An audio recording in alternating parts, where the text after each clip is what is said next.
આપણે બધા કેટલા બધા લોકો એવા છે કે જે લોકોને એમ છે કે સમય સાથે ચાલી શકતા જ નથી. એ કાં તો આગળ ચાલે છે અને કાં તો પાછળ ચાલે છે, કાં તો સતત ભૂતકાળમાં જીવે છે. મારી કેટલી બધી બહેનો છે, એ ફ્રીજ પાસે જઈને ઊભી રહે પછી કે હું કેમ આવી હતી, કંઈ તો હતું. એને જ તમે પૂછો, એને 10 સેકન્ડ પહેલાનો વિચાર યાદ નથી, પણ એને તમે પૂછો કે 10 વર્ષ પહેલા શું થયું હતું, તમે જ્યારે તમારી જેઠાણીને ત્યાં લગ્નમાં ગયા હતા, યાદ છે બધું. બિનજરૂરી બધું યાદ છે, જરૂરી જે રાખવાનું છે એમાંનું કંઈ યાદ નથી. આપણા બધાનું આવું છે. અને માટે મારે તમને કહેવું છે કે સમયના સથવારે છે ને જિંદગીમાં જે ચાલ્યા છે ને એ સૌથી સુખી છે. એ કબીર છે, એ મીરા છે, એ નરસિંહ છે. તમે વિચારો, જેને નાગરોએ ન્યાતબાર મૂક્યા, જેને લોકોએ એમ કહ્યું કે આ માણસને અમે અમારી ન્યાતમાં સ્વીકારતા નથી, આ ભગતડો છે, આ જુઠ્ઠો છે, એ માણસને આજે આપણે આદિકવિ કહીએ છીએ. કયો સમય સાચો, ત્યારનો કે આજનો?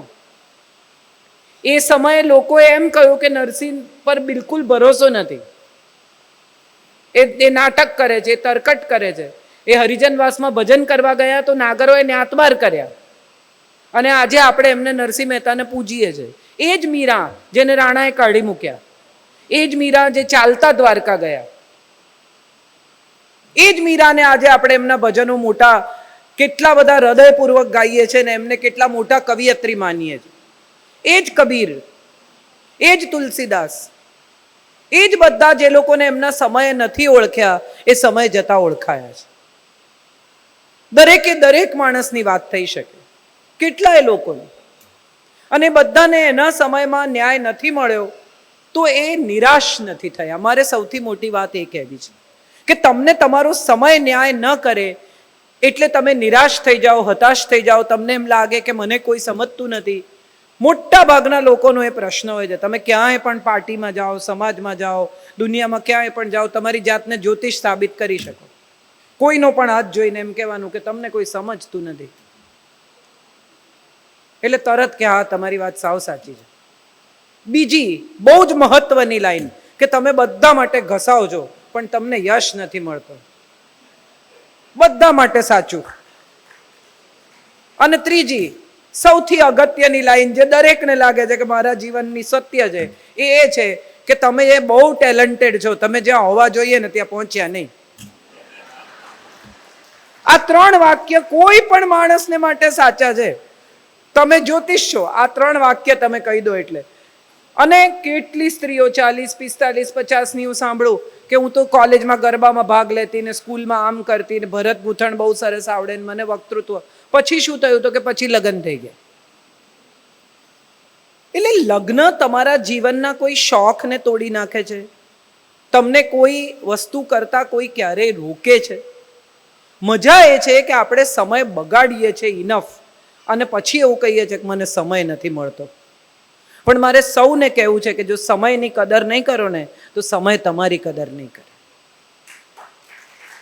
દરેકે દરેક માણસે સમયની કદર કરવી જ જોઈએ, કારણ કે તમને જે મળ્યો છે ને અમૂલ્ય સમય છે.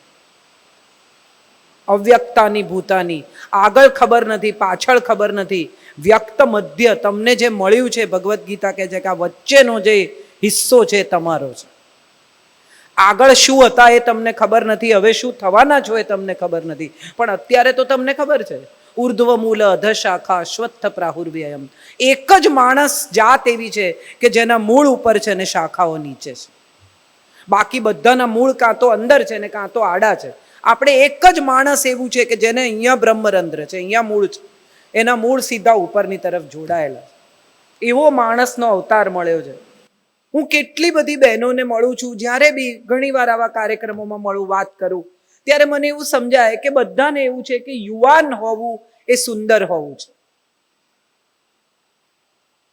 એટલે હવે આ બધા કેમિકલ ફેસ લિફ્ટિંગ, બોટોક્સ, ફલાણું ઢીકણું, વાળ કાળા કરવા, અને તમે જાહેરાતો જુઓ, 15 મિનિટ ટેલિવિઝન પર જાહેરાત જોજો, 15 મિનિટમાંથી 12 મિનિટ જાહેરાત એ છે કે તમે વજન ઉતારો, સ્કિન સુધારો, મોઢા પરથી ડાઘા કાઢી નાખો, વાળ કાળા કરો, પાતળા થાઓ, આજ તમને પણ આ જ વેચવામાં આવે છે કન્ટિન્યુઅસલી. પણ તમને એમ લાગે છે કે તમે સમયને પકડી શકશો. તમે નહીં પકડી શકો. વાળ ધોળા થશે જ, ઉંમર દેખાશે જ.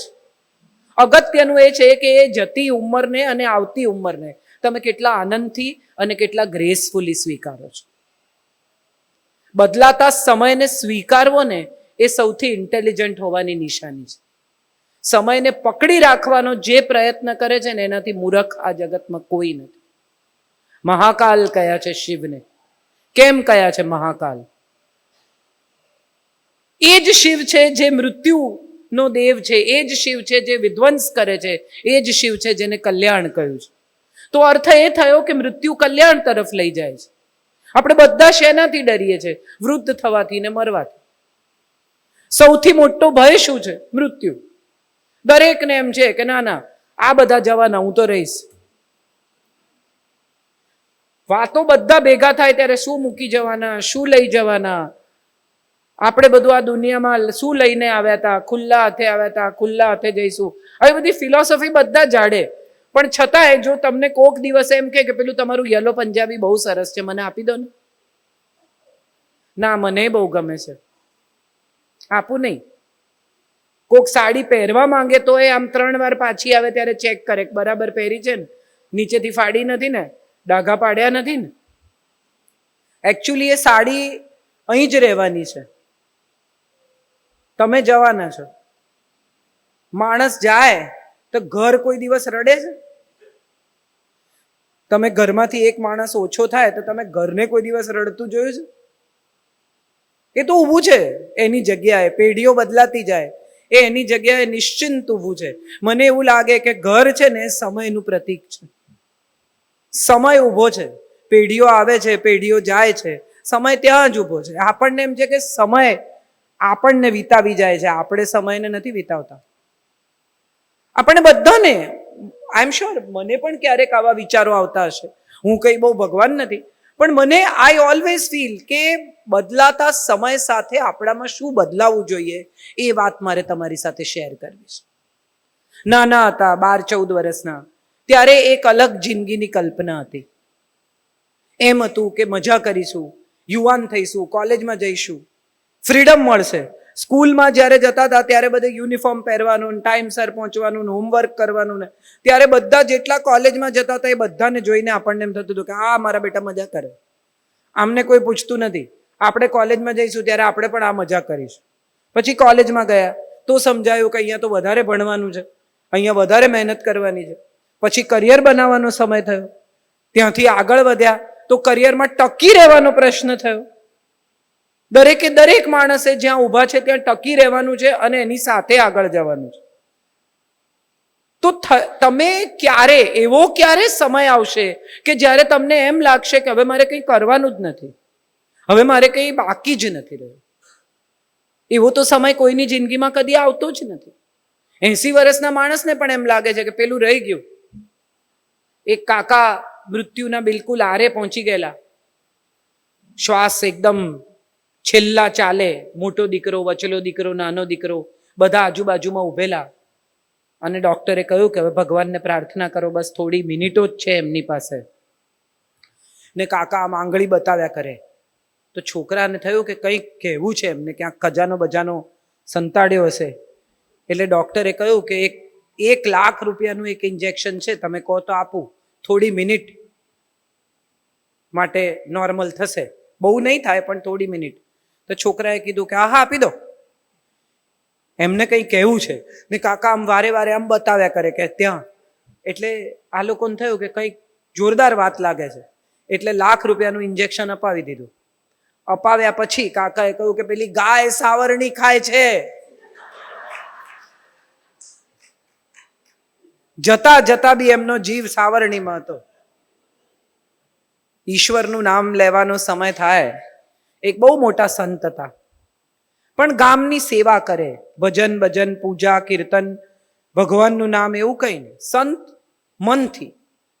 કોઈ બીમાર હોય તો પહોંચી જાય, કોઈ વૃદ્ધ હોય તો સેવા કરે, કોઈ ભૂખ્યું હોય તો ખાવાનું આપી આવે, પ્રાણીઓની સેવા કરે. પણ ભગવાનનું નામ કદી લે નહીં. બધા એમને કહે કે તમે આમ કપડાં તો ભગવા પહેરો છો, તમારે ભગવાનનું નામ લેવું જોઈએ, કીર્તન કરવું જોઈએ, કથા વાર્તા કરવી જોઈએ. તો કે મારે કંઈ કરવું નથી.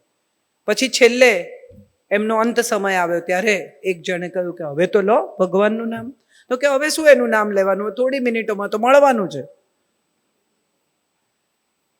અગત્યનું એ છે કે તમને તમારી જાતમાં, તમારા કાર્યમાં, તમારા જીવનમાં, તમારી કાર્ય સિદ્ધિમાં, તમારા પર્પઝમાં કેટલો વિશ્વાસ છે. What is a purpose of life? તમારા જીવનનું લક્ષ્ય શું છે, ધ્યેય શું છે? સવારે ઉઠ્યા, રસોઈ કરી, ટિફિન ભર્યા, છોકરા મોકલ્યા, પાછા આવ્યા, ટીવી જોયું, છાપા વાંચ્યા, પાછા સાંજ પડી એટલે ઓટલા ધોયા, ખાવાનું કર્યું, છોકરા જમાડ્યા, સૂઈ ગયા. વચ્ચે શું? તમે કોણ? વિઝા લેવા જાઓ ને ત્યારે જે 3 સવાલ પૂછે ને એ સેમ 3 સવાલ તમને તમારો ઉપનિષદ પૂછે છે. ક્યાંથી આવ્યા, ક્યાં જવાના અને કેટલું રહેવાના. તમે કોઈ પણ દેશના વિઝા લેવા જાઓ તો તમને આ 3 સવાલ પૂછે. ક્યાંથી આવ્યા, ક્યાં જવાના અને કેટલું રોકાવાના. આ સેમ સવાલ તમને તમારા ઉપનિષદો પૂછે છે. ક્યાંથી આવ્યા, ક્યાં જશો અને કેટલું રોકાશો આ પૃથ્વી ઉપર. અર્થ એ થયો કે તમને મળેલા સમયનો શ્રેષ્ઠ ઉપયોગ કરવો એ આપણી જવાબદારી છે, આપણું કર્તવ્ય છે. તમને કોઈ ઉત્તમ સોગાદ આપે, તમને કોઈ સારામાં સારા કપડાં આપે, તમને કોઈ સારામાં સારી વસ્તુ આપે, તમે વાપરો જ નહીં તો એ સામેના માણસને કેવું લાગે? તો આ તો ઈશ્વર છે. એણે તમને માનવ જીવન આપ્યું છે, કોઈ પર્પઝ આપ્યો છે, કોઈ ધ્યેય, કોઈ લક્ષ્ય, જીવન જીવવા માટેના કારણ આપ્યા છે. અને મજાની વાત શું છે તો કે આપણે બધા એવું માનીને ચાલીએ છીએ કે હું જે કરું છું એ જ મારું જીવન કર્મ છે. આપણે કોઈ દિવસ એવું વિચારતા જ નથી કે એનાથી આગળ પણ કંઈ હોઈ શકે. હું શું કરી શકું? આ આપણા બધાનો સવાલ હોય છે. હું મારા ઘરના લોકોને સાચવું છું, હું મારા ઘરનું કામ કરું છું, બીજું શું કરી શકું? શું કરી શકું નો જવાબ એ છે કે બ્લાઇન્ડ વિદ્યાર્થી માટે વાંચીને ટેપ તૈયાર કરી શકો. તમારે ત્યાં જે ચોકીદાર હોય કે તમારા ડોમેસ્ટિક કામ કરવા વાળા બેન હોય એના બાળકોને ટ્યુશન આપી શકો. તમે કોઈકની જિંદગી સુધારી શકો, તમે કોઈકને માટે મદદરૂપ થઈ શકો. એ છે સમય જે તમે બીજાને દાન કરી શકો છો. પૈસા તો બધા આપે, જેની પાસે વધારે પૈસા હોય એ કોઈને પણ એને કંઈ પૈસાનું મૂલ્ય નથી. એને 1 લાખ 1.5 લાખ રૂપિયાનું દાન કરવું એ જરાય અઘરું નથી. પણ તમે આખો દિવસ વ્યસ્ત હો, એમાંથી જો તમે 2 કલાક કોઈને દાન કરો છો તો હું માનું છું કે એનાથી મોટું કોઈ બીજું દાન નથી. સમય આપો, કોઈ વૃદ્ધ પાસે બેસો. મેં કેટલા બધા લોકોને એવા જોયા છે કે ઘરમાં વૃદ્ધ વ્યક્તિ હોય, ઘરની જ વ્યક્તિ હોય, એને સાંભળે નહીં. એની પાસે ભૂતકાળ સિવાય કંઈ નથી. એને કંઈ કહેવું છે, એને પોતાના વીતેલા દિવસોની વાત તમારી સાથે શેર કરવી છે, એને તમારી સાથે અનુભવ શેર કરવો છે. એમને સમજાયું છે કે હવે એમની પાસે બહુ સમય નથી, એટલે રહ્યો સમય તમારી સાથે વિતાવવા માંગે છે. એમની પાસે જે બચ્યો છે એ સમયમાં એ તમને ઉત્તમ જ્ઞાન, ઉત્તમ શિક્ષણ, ઉત્તમ વાત કહેવા માંગે છે. પણ આપણને શું લાગે છે? આ દાદા આખો દાડો બોલે છે. તમે ત્યાં એમની પાસે બેસો એટલે જૂની વાતો કાઢે. પહેલાં આવું હતું નવસારી, પહેલાં આમ હતું, અમે અહીંયા હતા, અમે આમ કરતા હતા. એ વાત કોઈને સાંભળવામાં રસ નથી. મારે બધાને કહેવું છે કે જો તમારા ઘરમાં કોઈ એક વડીલ, એક વૃદ્ધ હોય ને તો એમ માનજો કે તમારે ત્યાં એક આખી લાઇબ્રેરી છે, એક આખો એન્સાઇક્લોપીડિયા છે, એક આખા સમયનો ખંડ છે તમારી પાસે. અને જો એ જતા રહેશે ને તો એમની સાથે એ સમયનો આખો ખંડ જતો રહેશે. એ સમય વીતી જશે એમની સાથે. એમણે તમને જે કહેવું છે ને સાંભળી લો, કારણ કે એ જે કહેશે ને એ એમના સમયના એવા અનુભવ હશે જે આવનારા સમયમાં તમને કામ લાગશે. મોટા ભાગના લોકો એવું માનીને ચાલે છે કે વૃદ્ધોને કંઈ ખબર નથી. પણ મને એવું લાગે છે કે એક વૃદ્ધ માણસને જેટલી ખબર છે ને એટલી એક યુવાનને નથી ખબર. કારણ કે યુવાન તો હજી આજે 25 વર્ષનું છે. એ 25 ના હતા, પછી 50 ના થયા ને પછી 75 ના થયા. એમણે 3 25 જોઈ છે ને પેલો હજી પહેલી 25માં છે. એની પાસે એટલો અનુભવ છે, જીવન વિશેની એટલી સુંદર વાતો છે જે આપણે સાંભળતા નથી.